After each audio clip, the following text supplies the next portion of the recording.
Here's how I took a video that was 11 minutes long and cut it down to 1.5 minutes to show everything within Jay Klaus's CreatorHQ product. There's a 3-phase project that I always go through for something like that, and it starts with strategy, then it goes to research and scripting, and it ends with the edit. In the strategy phase, it's talking to the client, in this case Jay, and understanding what is his vision for it, who's it for, what's important from it, what are people finding most impactful and most interesting from the product or course or whatever you're trying to sell. Once you know that, you kind of know what the secret sauce is, and you know what you need to show or what you need to hide, what you need to tease, so that people are really interested in what you have to sell. For the CreatorHQ, I really had to look at, what do different software ads look like? What is Jay highlighting on his website, his landing page for it? And how are those impactful and beneficial to the target audience of professional creators? Once I knew all of that, I had put together a mood board to start down the path of research and scripting. Now I need to look at what exists out there today that I can draw inspiration from, learn from, look at and break down so that I can create something similar but is my own and for this product. The second half of that is understanding exactly how Jay is worded and positioned CreatorHQ. Those two things help me to develop a storyboard and script for what we need to show, what needs to be said, what are the benefits that people are going to be experiencing from the product, and then display those for him to have this trailer that is effective for him to sell CreatorHQ to the audience he's trying to reach. And in doing that, I created multiple different versions of a storyboard that wound up showing Jay at the very beginning and Jay at the end, because I wanted to bookend the video with the trusted source. In between all of that is just showing off the different features and benefits of the product.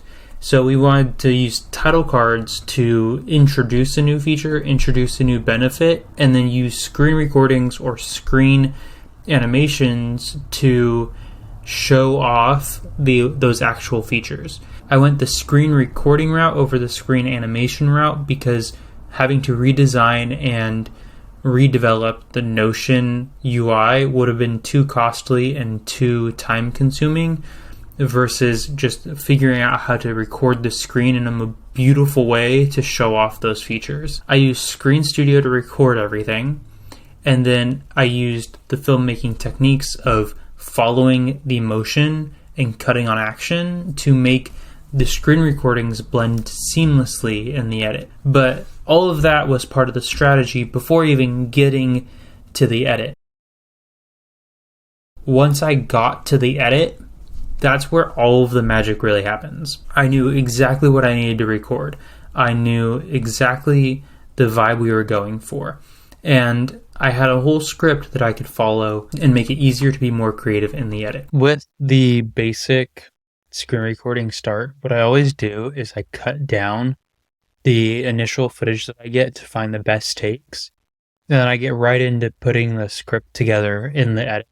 I wanted to start looking at what the title cards look like, what's the timing of all of the cuts, where do we land time-wise. Let's test out a bunch of different music tracks and figure out what music track fits the vibe we're going for. And I landed on like 2 or 3 that I really liked.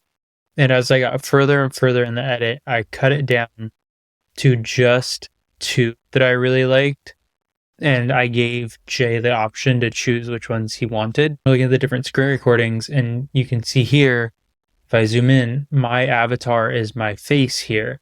The background doesn't match Jay's branding.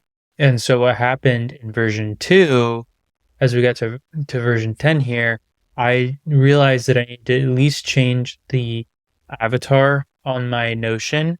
I found Notion avatar that worked better so that little detail doesn't get noticed. It doesn't look like it's somebody else's Notion. It just is Notion. When I got into version 2 with Jay's feedback, what I had to do was change this background. And as I got further and further into the versions, what I did was I changed this background. So now you see the dotted lines here.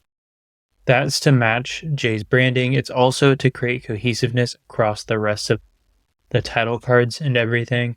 And now we've only got one piece of music here.